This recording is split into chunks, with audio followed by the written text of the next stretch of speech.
അല്ലാഹു തആല പറയുകയാണ്, ഒരു ദിവസം അല്ലാഹുവിന്റെ പ്രവാചകൻ സല്ലല്ലാഹു അലൈഹി വസല്ലമ തങ്ങൾ നമസ്കരിക്കാൻ നിൽക്കുമ്പോ പെട്ടെന്ന് ചെരുപ്പൂരിയിട്ട് മാറ്റിയിടുകയാണ്. പെട്ടെന്ന് കാലിൽ കിടന്ന ചെരുപ്പെടുത്ത് വെളിയിൽ കൊണ്ടുവന്നിടുകയാണ്. അലിയാര് തങ്ങൾ ചോദിച്ചു, യാ റസൂലല്ലാഹ്, എന്തിനാ നബിയെ പെട്ടെന്ന് ചെരുപ്പെടുത്ത് വെളിയിൽ കൊണ്ടിട്ടത്? എന്തുകൊണ്ടാണ് കാലിൽ കിടന്ന ചെരുപ്പെടുത്ത് വെളിയിൽ കൊണ്ടുപോയിട്ടത്? അള്ളാന്റെ റസൂല് പറഞ്ഞു, അലിയേ, മുഖറബുൽ അംലാഖ് മലക്ക് ജിബ്രീൽ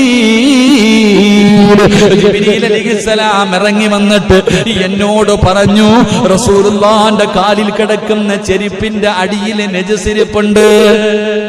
അല്ലാഹുവിന്റെ പ്രവാചകൻ സല്ലല്ലാഹു അലൈഹി വസല്ലമ തങ്ങളുടെ കാലിന്റെ അടിയിൽ കാലിലിട്ടിരിക്കുന്ന ചെരുപ്പുണ്ടല്ലോ, ആ ചെരുപ്പിന്റെ അടിയിൽ നജസുണ്ട്, അത് വെളിയിൽ കൊണ്ടുപോയിട് നബിയേ എന്ന് ജിബ്രീൽ വന്ന് പറഞ്ഞത് കാരണമാണ് ഞാൻ ചെരുപ്പെടുത്ത് വെളിയിൽ